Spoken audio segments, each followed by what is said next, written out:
thing I want to highlight for the Chargers is in our database, we use a 15 game rolling sample. So for week 2, we're using week 1 plays and then the last 14 games plays from last season. And given all those data, the Chargers are number 1 in success rate and offensive success rate in our database and number 4 in offensive echo rate. So land, air, whatever you want to call it, they're going to get those successful plays. And so I have a lot of faith here in this offense. Who this team is going to be defensively, I agree, Steve. There's still some questions. They're the number 5th overall defense in our database. So I would make sure that we're pumping the brakes here. And our model really likes this play on the side. We're really high on the Chargers in this game. And it makes sense to me. I really think Herbert and the Chargers have found something.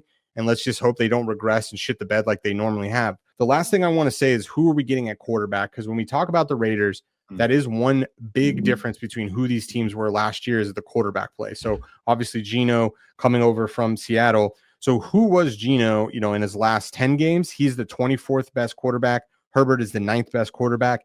And in their career, Geno is the 25th best quarterback in our database, and Herbert's still number 9. So we're getting a pretty much similar quarterback play in the last 10 games as we are in their overall career. So I think that's another data point that it's it's a stronger opinion for us to take the Chargers.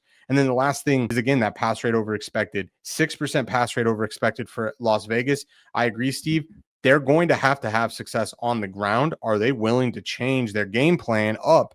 Because I think New England isn't this world beater. So the question becomes, why are they throwing the ball? And it's most likely because that's where they can get success. There's obviously some questions with Bowers as well being injured in this game. The extra day might be helpful to them to get him back, but a lot more questions to me on the Vegas side of the ball. Give me Chargers -3.5.